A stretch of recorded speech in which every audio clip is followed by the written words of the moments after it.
Bismillahirrahmanirrahim. Dear students, Assalamu alaikum.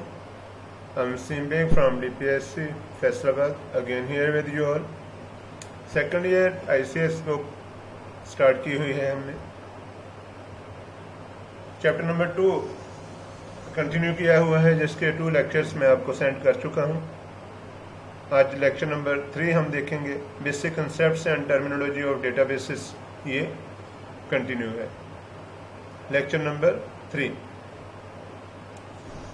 Before continuing next, let's revise something that we have already learned in lecture number 1 and 2. Basic definitions हमने देखी. Field को हमने define किया. A field is a unit of data consisting of one or more characters. For example, employee number एक field है, employee name एक field है, employee का ग्रेड एक फील्ड है. इन फील्ड से मिलके रिकॉर्ड बनते हैं और रिकॉर्ड से मिलके फिर फाइल बनती है. फिर लेक्चर नंबर 2 में हमने देखा कि जो फील्ड्स हैं उनको हम डेटा एलिमेंट्स, एट्रीब्यूट्स या कॉलम्स का नाम देते हैं. जो हमारे पास रिकॉर्ड्स हैं उनको हम रोज या ट्यूपल भी कह सकते हैं. और एक्चुअली रिकॉर्ड क्या होता है, इसमें सेट ऑफ फील्ड्स यानी मल्टीपल फील्ड्स मिलके एक रिकॉर्ड बनाती हैं. और सेट ऑफ रिकॉर्ड्स को हम फाइल कह लेते हैं और इसी को हम फिर डेटा सेट या टेबल का नाम देते हैं. तो a file is a collection of records, same like a record is a collection of data elements. File is also called data set or a table, and the collection of tables is called a database. The collection of tables is called a database. Database में सिर्फ table नहीं होते, बहुत से और objects भी होते हैं. लेकिन आपकी कन्वीनियंस के लिए, थोड़ी सी आसानी के लिए मैं आपको बता दूं कि चलें हम इसको लाइटली लेते हैं कि collection of tables is called a database. तो इसके लिए आप लेक्चर नंबर 1 और लेक्चर नंबर 2 जो सा वो दोबारा एक दफ़ा देखें. Let's start today's lecture. 2.3 Relations और टेबल. टेबल को रिलेशन भी कहते हैं, इसको डेटा सेट भी कहते हैं और इसको फाइल भी कह सकते हैं. तो 4 नाम आपके सामने हैं: रिलेशन, टेबल, डेटा सेट या file. What is a table? A 2-dimensional array or table of data containing descriptive information about an entity. यानी किसी एंटिटी, जैसे स्टूडेंट है, उसकी पूरी की पूरी डिस्क्रिप्शन कि स्टूडेंट के मतलब हमने क्या क्या रिकॉर्ड जो सा वो लेना है. जैसे उसका रोल नंबर लेना है, उसका नेम लेना है, उसकी क्लास लेनी है, उसके पापा का नाम लेना है, सेक्शन लेना है, उसकी फ़ी लेनी है, कॉन्टैक्ट नंबर लेना है, एड्रेस लेना है, ईमेल उसकी हमने रिकॉर्ड करनी है, सेव करनी है. तो ये सारा कुछ मिल के यानी रोज और कॉलम्स के मजमुआ को हम टेबल कहेंगे. The entity must have a unique identifier. इसका मतलब है कि जो टेबल आपने बनाना है उसका एक यूनिक नेम होना चाहिए. एक ऐसा नेम जो घर में, जैसे बच्चा अगर पैदा होता है तो बच्चे को वो नाम दिया जाता है जो ऑलरेडी घर में किसी का नहीं है. तो सेम लाइक टेबल को आपने वो नाम देना है जिस नाम का पहले टेबल आपने ना बनाया हो. जैसे विंडोज़ में अगर आप फोल्डर बनाते हैं या फाइल बनाते हैं तो आप नए नाम से बनाते हैं. तो the entity must have a unique identifier, यानी उसका आपने एक यूनिक नेम देना है, वो नाम देना जो ऑलरेडी ना हो. Which is composed of a combination of one or more attributes and each attribute must have one and only one value. It is appropriate to define the word entity here. तो इसको हम कहेंगे entity क्या है. इसको next slide पे मैं आपको बताऊंगा कि व्हाट इज़ एन एंटिटी. तो अभी आप ये अंडरस्टैंड करें कि आपने जो टेबल बनाना है उसका आपने एक यूनिक नाम देना उसको जो ऑलरेडी नाम ना हो, और उसमें रोज़ और कॉलम्स जो उनसे वो आपने डिफाइन कर देने हैं जिससे आपका वो टेबल बनेगा.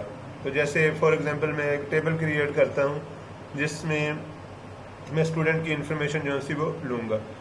टेबल का नाम मैं फॉर एग्जांपल रख देता हूँ स्टूडेंट इन्फो और जो मैं रिकॉर्ड करूँगा roll number, name, F name,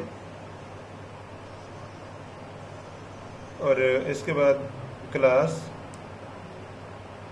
section, contact, address and so on, आप जितने चाहें। और अब ये सारे के सारे जो आपने डिफाइन किए हैं ये एक्चुअली कॉलम्स हैं, ये इसके एट्रीब्यूट्स हैं, या इसको हम फील्ड भी कह सकते हैं। तो आप यूँ कह सकते हैं कि a table is a collection of attributes, a table is a collection of attributes, a table is a collection of attributes, collection of attributes, multiple attributes मिलके जो सा वो एक टेबल बन गया।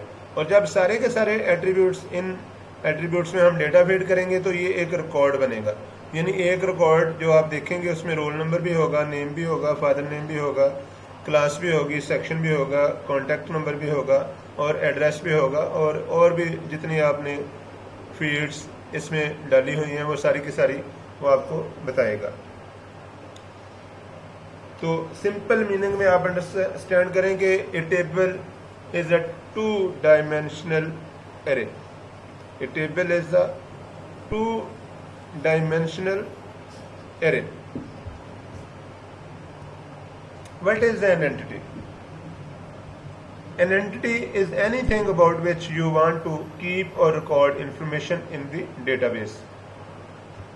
यानी डेटाबेस को हमने डिफाइन अभी किया कि जो डेटाबेस है वो सेट ऑफ टेबल्स है, a collection of tables is called a database. Previous slides में लेक्चर नंबर 2 में मैं आपको ये बता चुका हूँ।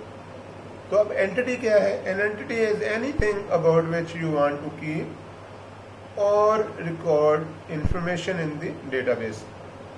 जैसे स्टूडेंट के मतलब आप इंफॉर्मेशन लेना चाहते हैं सारी की सारी, तो ये स्टूडेंट एक एंटिटी बन गया। टीचर के मतलब आप सारी की सारी इंफॉर्मेशन रिकॉर्ड करना चाहते हैं कि टीचर का नाम क्या है, उसका CNIC नंबर क्या है, कहाँ रहता है, उसका कॉन्टैक्ट नंबर, ईमेल नंबर, उसकी क्वालिफिकेशन, सैलरी। तो ये एक एंटिटी है। कोर्स एक एंटिटी है, कौन सा कोर्स है, कितने क्रेडिट आवर का फॉर एग्जांपल ये कोर्स है। जब आप यूनिवर्सिटी में जाएंगे तो आपको पता चलेगा कि जो कोर्स है, या फॉर एग्जांपल अभी जैसे आप कंप्यूटर साइंस पढ़ रहे हैं तो कोर्स में सारी डिटेल्स के कौन कौन से सब्जेक्ट्स आप पढ़ रहे हैं।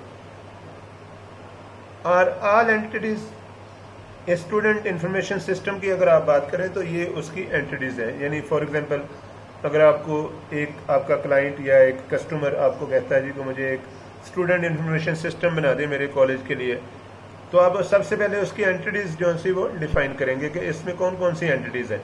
तो स्टूडेंट इंफॉर्मेशन सिस्टम में स्टूडेंट भी एक एंटिटी है, टीचर भी एक एंटिटी है, कोर्स भी एक एंटिटी है।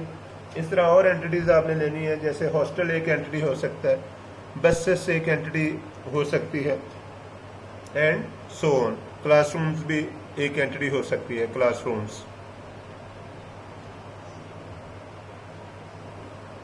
Thus, the entities involved in this case are the same, and the entity student can be defined in the form of database modeling as follows. तो आप स्टूडेंट नाम का एक टेबल बनाएंगे, यानी स्टूडेंट नाम की एक एंटिटी बनाएंगे, और उसमें student number, student name, student gender, student date of admission, student address, student telephone number. अब ये जितना कुछ आपने ब्रैकेट में दिया है ना, ये सारी की सारी उसके एट्रीब्यूट्स हैं, ये उसकी फील्ड्स हैं। तो स्टूडेंट नाम की एंट्री की मल्टीपल फील्ड्स यहाँ आपके सामने मौजूद हैं। और ये क्योंकि आप देखें ये रोज़ और कॉलम की शक्ल में है, अगर आप इस डायग्राम को देखें तो इस तरीके से आपके सामने रोज़ हैं और ये ऐसे ये कॉलम्स हैं, ये कॉलम चल रहे हैं, ये कॉलम, ये भी कॉलम है, ये भी कॉलम है, ये भी कॉलम है, ये भी कॉलम है, और ये भी रो है। इसी तरीके से ये रो है और ये भी रो है। तो रोज़ नीचे को बढ़ती हैं, कॉलम्स राइट को बढ़ते हैं, इसलिए ये एरो की राइट को लगी है क्योंकि कॉलम्स राइट को चलते हैं। तो रोज़ और कॉलम्स का जो सेट है that is called a table और डेटा सेट। या उसको हमने फाइल का नाम दिया, और इन टेबल्स के सेट को हम फिर आगे जाके कहेंगे कि ये डेटाबेस है। तो set of tables is called a database, and a table is a set of records. A table is a set of records. और एक्चुअली टेबल क्या होता है, ये 2 डायमेंशनल एरे होता है जिसमें रोज भी हैं और कॉलम्स भी हैं। For example, considering the entity student as above, following table or relation can be constructed as a part of the database। तो स्टूडेंट नाम का आपने एक टेबल या रिलेशन जो सा वो क्रिएट किया, जिसमें स्टूडेंट नंबर होगा, स्टूडेंट नेम होगा, स्टूडेंट जेंडर होगा, स्टूडेंट बर्थ डेट होगी, इस तरह स्टूडेंट का एड्रेस होगा और स्टूडेंट का टेलीफोन नंबर होगा। तो जो पहले स्टूडेंट का आप डेटा फीड करेंगे, आपने स्टूडेंट का जो नंबर दिया M001 F05, अब नाम आपने उसका रख दिया अहमद डार, आपने जेंडर में कह दिया मेल है, M कर दिया, 12/10/1980 ये उसकी आपने डेट ऑफ बर्थ लिख दी, और 12 सितंबर सोन F10 ये उसका 12 स्ट्रीट नंबर F10 1 इस्लामाबाद का एड्रेस, और स्टूडेंट टेलीफोन नंबर आपने लिख दिया। और इसी तरीके से आपने दूसरे स्टूडेंट का डेटा जो सा वो यहाँ पे फीड किया, इसी तरीके से आपने तीसरे स्टूडेंट का डेटा फीड किया, इसी तरह चौथे स्टूडेंट का डेटा फीड किया। अब जो हर स्टूडेंट का डेटा है दैट इज़ अ रिकॉर्ड। तो आप कह सकते हैं अहमद डार का रिकॉर्ड दिखाओ, या फॉर एग्जांपल आप कह सकते हैं कि फॉर एग्जांपल सबा का या सलार का या अफजल का या रिमशा का रिकॉर्ड दिखाओ। तो वो सारे के सारे इस टेबल में पड़े हैं। तो जो टेबल है that is a collection of rose and columns. तो ये रोज हैं, रोज को रिकॉर्ड भी कहते हैं, और जो कॉलम्स हैं, कॉलम्स को हम एट्रीब्यूट्स या फील्ड्स भी कह लेते हैं। रिलेशन स्टूडेंट हैविंग रोज रिकॉर्ड्स अंडर कॉलम्स एट्रीब्यूट्स। तो आप देखें कि ये स्टूडेंट नाम का एक हमने टेबल बनाया है, टेबल मीन हमने रिलेशन बनाया है। स्टूडेंट नाम का एक हमने डेटा सेट या टेबल या फाइल बनाई है, उसमें मल्टीपल कॉलम्स हैं, ये सारे कॉलम्स चल रहे हैं, student number, student name, student gender, student date of birth, student address, student telephone number, ये उसके कॉलम्स हैं। और हर कॉलम में एक ही तरह का डेटा मौजूद है, यानी स्टूडेंट नंबर का जो कॉलम है उसमें सिर्फ स्टूडेंट का नंबर ही आएगा, स्टूडेंट नेम का जो कॉलम है उसमें स्टूडेंट के नेम ही आएंगे, सब स्टूडेंट्स के नेम, स्टूडेंट जेंडर में सिर्फ मेल फीमेल ही आएगा, इस तरह स्टूडेंट बर्थ डेट में सिर्फ डेट्स आएंगी, उनकी बर्थ डेट्स, एड्रेसेस में एड्रेस आएगा, और टेलीफोन नंबर में सिर्फ टेलीफोन नंबर्स आएंगे। और इस तरीके से ये XY 2 डायमेंशनल एरे का जो सेट है, इसको हम कहते हैं टेबल या डेटा सेट या रिलेशन, या फिर सिंपल मीनिंग में उसको हम फाइल कह सकते हैं। Properties of relation. अब जो टेबल्स हैं इनकी कुछ प्रॉपर्टीज हैं। A relation or table which is the basis of a relational database management system, DBMS stands for Database Management System, by definition must have certain inherent characteristics that form the basic for its underlying strength and flexibility. Because of these features, an application implemented by using such a system is much more flexible and can be easily modified when alteration or enhancements to the underlying database take place. These characteristics are, अब जो table है इसकी कुछ properties होती हैं, यानी table जब आपने बनाना है तो उसमें सर्टन चीज़ें हैं जो होनी चाहिए, अगर वो आप नहीं डालेंगे तो वो आपका अच्छा टेबल नहीं बनेगा। और वो कौन कौन सी चीज़ें हैं वो नेक्स्ट स्लाइड पे आ रहा है। सबसे पहले नो डुप्लीकेट रोज एग्जिस्ट, यानी सबसे पहली बात कि किसी एक फॉर एग्जांपल स्टूडेंट का डेटा 2 दफ़ा नहीं होना चाहिए।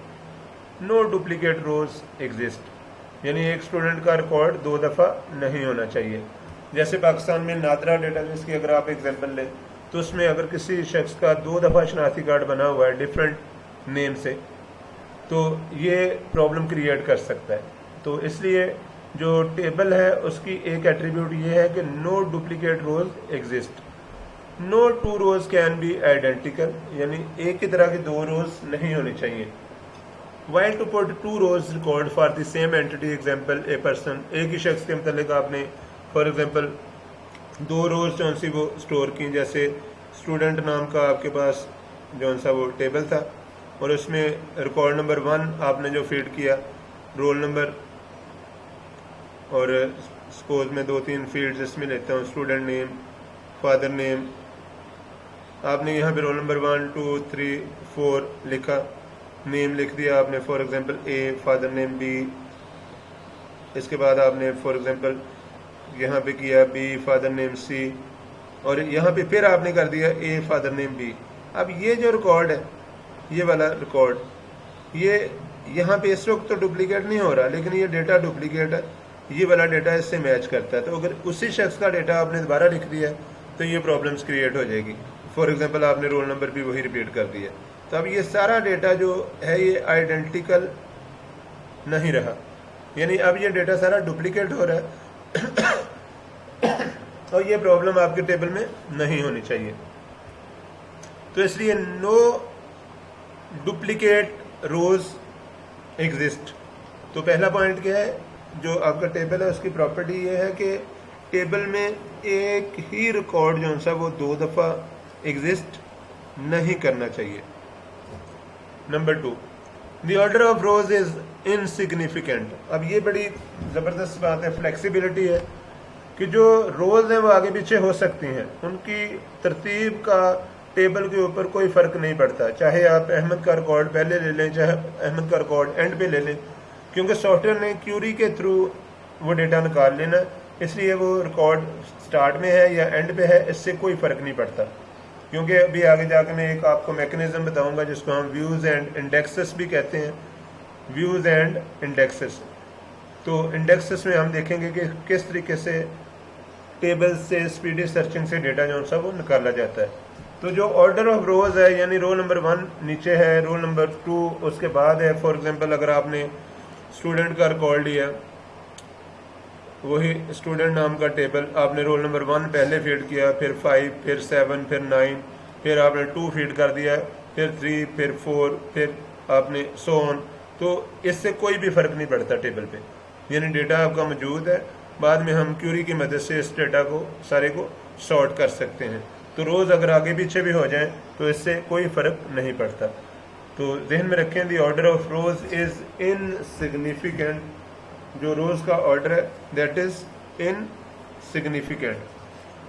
फिर इसके बाद दी order of column is insignificant. इसी तरीके से कॉलम आगे पीछे हो जाए तो कोई फ़र्क नहीं पड़ता। जैसे वही स्टूडेंट का अगर टेबल आपने बनाया और आपने रोल नंबर का कॉलम पहले ले लिया, रोल नंबर, फिर आपने फादर नेम का कॉलम ले लिया और फिर आपने स्टूडेंट नेम का कॉलम ले लिया, तो इससे कोई फ़र्क नहीं पड़ता, कोई प्रॉब्लम नहीं है। जिसका आपने नाम कॉलम का पहले लिखना पहले बना लें, जो बाद में बनाना बाद में बना लें, क्योंकि बाद में हमने क्यूरी की मदद से इसको सॉर्ट कर लेना, अपनी रिक्वायरमेंट के मुताबिक कर लेना। तो ना तो रोज़ की जो तरतीब है वो सिग्निफिकेंट है और ना ही कॉलम्स की तरतीब जो सी वो सिग्निफिकेंट है। बोथ आर इनसिग्निफिकेंट, यानी उनकी कोई इम्पोर्टेंस नहीं है। और लास्ट पॉइंट है, कॉलम्स और एट्रीब्यूट्स आर ऑल एलिमेंटल और एटॉमिक। इसका मतलब क्या है कि all the intersection of rose and column must have a single value, यानी जो रोज और कॉलम का इंटरसेक्शन है वहाँ पे सिर्फ एक वैल्यू होनी चाहिए। जैसे फॉर एग्जांपल आप कहते हैं कि वही स्टूडेंट का टेबल बना लेते हैं और इसमें रोल नंबर एक कॉलम है, फिर एक कॉलम है स्टूडेंट नेम, फिर एक कॉलम है फादर नेम, ये 3 कॉलम इसमें मौजूद है और इसमें ये रोल नंबर 1 है, ये 2 है, ये 3 है। अब अगर आप इसको इसके सेट्स बनाएं, जैसे फॉर एग्जांपल, तो अब ये जो पॉइंट है ये वाला, अब देखें अगर इसकी मैं बात करूं तो ये सेकंड रो है और सेकंड कॉलम है, तो ये है 2,2 सेकंड रो सेकंड कॉलम। ये वाला फर्स्ट रो सेकंड कॉलम है, ये वाला फर्स्ट रो फर्स्ट कॉलम है, ये वाला फर्स्ट रो थर्ड कॉलम है, ये वाला सेकंड रो फर्स्ट कॉलम है, ये वाला सेकंड रो थर्ड कॉलम है, ये वाला थर्ड रो फर्स्ट कॉलम है, third row second column, third row third column. तो अब यहाँ पे एक ही वैल्यू होनी चाहिए, यहाँ भी एक ही वैल्यू होनी चाहिए, यहाँ भी एक ही वैल्यू होनी चाहिए, यहाँ भी एक ही वैल्यू होनी चाहिए। तो ये पॉइंट नंबर 3 है। पॉइंट नंबर 1 जो दो चीज़ें हमने देखी वो ये कि ना तो रोज़ आगे पीछे होने से कोई फ़र्क पड़ता है, ना कॉलम आगे पीछे होने से कोई फ़र्क पड़ता है। लेकिन जो रो और कॉलम का इंटरसेक्शन है ये वाला, यानी जिसमें कि एक रो नंबर 2 और कॉलम नंबर 2, यहाँ पे सिंगल वैल्यू जो सी वो मौजूद होनी चाहिए, इसलिए इसको एटॉमिक कहा गया। All intersection of rose and column must have a single value. The nulls are inserted by the system at the time of later intersection of a column, which should immediately be replaced by zero spaces or valid values for that particular column. तो अगर आपने रो और column intersection पे आपके पास value मौजूद नहीं है तो वहाँ पे या ज़ीरो लिख दें या कोई ब्लैंक स्पेस दे के आप गुजारा कर सकते हैं।